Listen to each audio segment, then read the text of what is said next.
Referéndum realizado ese año.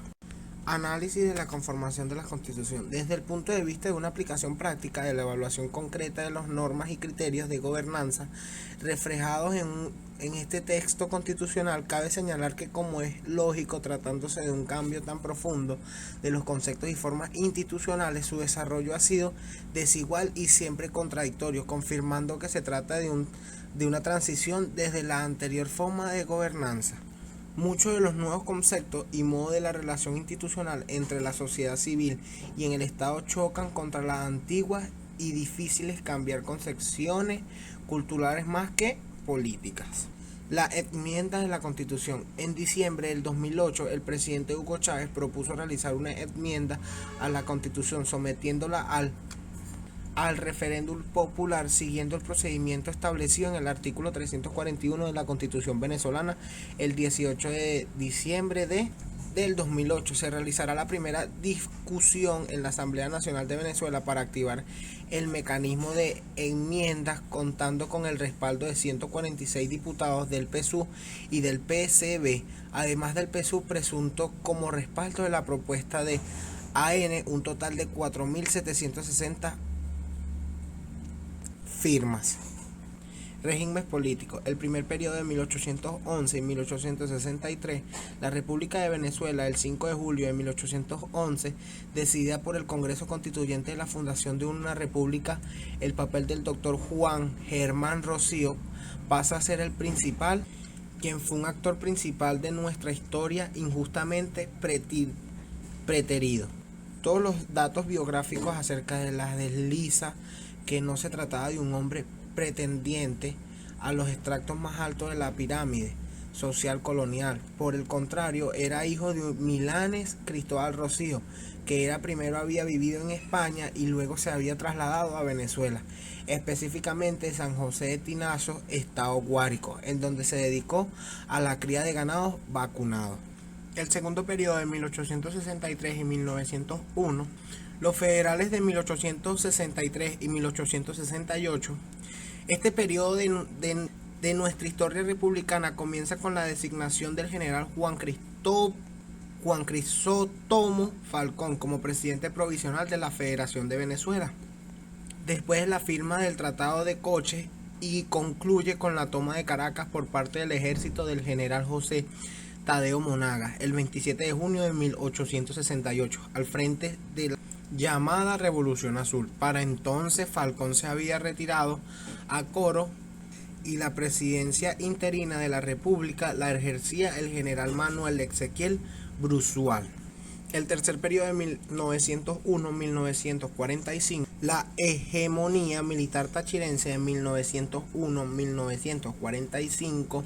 Este largo periodo de la historia contemporánea de Venezuela se inicia con la entrada triunfal del general Cristiano Castro y sus tropas a Caracas el 22 de octubre de 1899 y concluye con el golpe de Estado civil militar que derrocó al general Isaías Medina Angarita el 18 de octubre de 1945. Esta etapa está signada por el gobierno militar tachirense, que debe sus elecciones a la determinación de la entonces más sólida institución nacional. El ejército durante el dilatado periodo, además Venezuela padece de la más prolongada dictadura militar, que le ha tocado sufrir lo de Juan Vicente Gómez.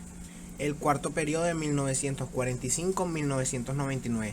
Por las armas de la democracia de 1945-1948, Venezuela se instauró en un sistema democrático de elecciones universal, directas y secretas, con fundamentos en la convocatoria de una Asamblea Nacional Constituyente que modificó la Constitución Nacional y logró finalmente la realización de una elección dramática dentro del marco del sistema de partidos políticos actuantes en la contienda política.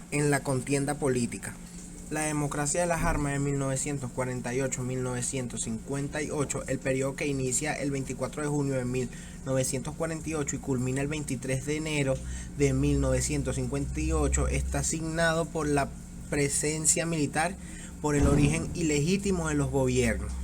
el quinto periodo 1999 y la actualidad. Crisis de la democracia de partidos políticos 1999 a nuestros días, tanto la alta octencia como la reducción de la votación de los partidos AD y COPEI señalan claramente que el periodo de bipartidismo culminó con las elecciones en 1993.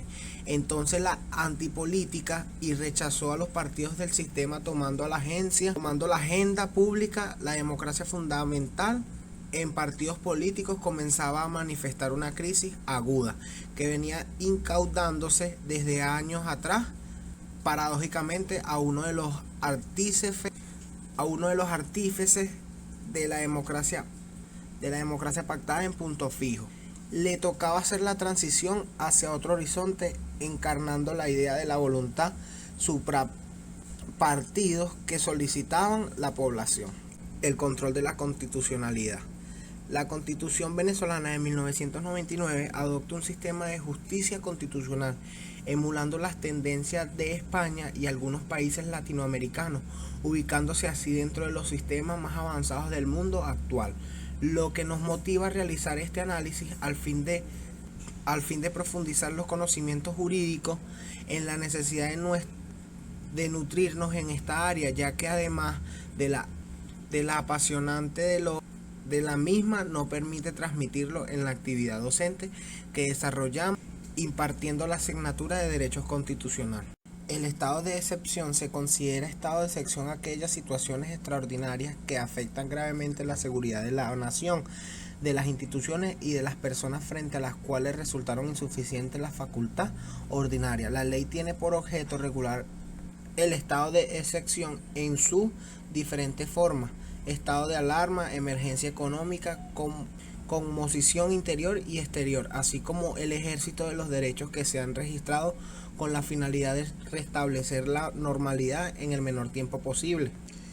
La reforma constitucional. Una reforma constitucional supone la modificación de la constitución de un estado, tiene por objeto una revisión parcial o total de una constitución. La constitución política podrá ser reformada por el Congreso, por una asamblea constituyente o por el pueblo mediante referendos. La primera opción para proceder a la reforma es por parte del Congreso realizando un proyecto de acto legislativo. Las enmiendas constitucionales. Artículo 340. La enmienda tiene por objeto la adición o modificación de uno o varios artículos de Constitución sin alterar su estructura fundamental. El Poder Electoral someterá a un referendo las enmiendas a los 30 días siguiendo su recepción formal. La Asamblea Nacional Constituyente. La Asamblea Nacional Constituyente del 2017 fue la Asamblea Constituyente encargada de redactar una nueva constitución para Venezuela, que finalmente no promulgó 4, asumiendo facultades plenipotenciarias por encima de los demás poderes públicos del Estado. 567. Su vigencia abarcó más de 3 años, desde el 4 de agosto del 2007 hasta el 18 de diciembre del 2020. Fue promovida por el mandatario Nicolás Maduro el 1 de mayo del 2017 mediante decreto presidencial número 2830, el cual completaba la convocatoria y las bases comiciales. Los derechos. Derechos humanos. Los derechos humanos son el conjunto de la prerrogativa sustentada en la dignidad humana, cuya realización efectiva resulta indispensable para el desarrollo integral de las personas. Este conjunto de prerrogativas se encuentra establecido dentro del orden jurídico nacional, en nuestra Constitución política, tratados internacionales y las leyes. Los derechos humanos son inherentes a todos los seres humanos, sin distinción alguna de la nacionalidad, lugar de residencia, sexo, origen, nacionalidad, color, religión, lengua o cualquier otra condición. Todos tenemos los mismos derechos humanos sin discriminación alguna. Estos derechos son interrelacionados, interdependientes e indivisibles. Derechos culturales. Artículo 98. La creación cultural es libre. Esta libertad comprende al derecho a la inversión, producción y divulgación de las obras creativas, científicas, tecnológicas y humanísticas, incluyendo la protección legal de los derechos del autor o de la autora sobre sus obras. Son el conjunto de normas que tienen por objeto la ratificación, garantizaria, acceso y protección de la cultura, así como también del sistema educativo. Derechos ambientales. Pertenece a la rama de derecho social y es un sistema de normas jurídicas que regula las relaciones de las personas con la naturaleza, con el propósito de preservar y proteger el medio ambiente. Es un gran afán de dejarlo libre de contaminación o mejorarlo en caso de estar afectado. Sus objetivos son las luchas contra la contaminación, la prevención de la biodiversidad y la protección de los recursos naturales para que exista un entorno humano saludable. Son el conjunto de preceptos jurídicos que establecen los elementos protectores referidos a la conservación del ambiente, diversidad biológica, fauna y parques nacionales. Derechos sociales y de la familia. Son el conjunto de derechos que tienen por objeto la regulación de protección de la institución propia del derecho de la familia, a saber, la familia, adopción, maternidad, el matrimonio, los hijos, así como también todo lo referimos a la seguridad social, la salud, el trabajo, los salarios y todo lo relacionado al desarrollo social de los ciudadanos venezolanos. En la Constitución de 1999 se establece la protección de la familia por parte del Estado, debido a la importancia en la misma dentro de la sociedad como instituto superior, ya que es un seno se forma a los individuos de la nación. Dentro de la protección que se les brinda a las instituciones familiares se encuentra la libertad que tienen los padres con respecto a la concepción de los hijos y el compromiso del Estado garantizado. Asistencia y protección a la maternidad. Se deduce que la Constitución no admite el aborto como forma de controlar la natalidad. De hecho, el aborto está penalizado en el Código Penal.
Bueno, con esto finalizo mi exposición y espero que le haya gustado.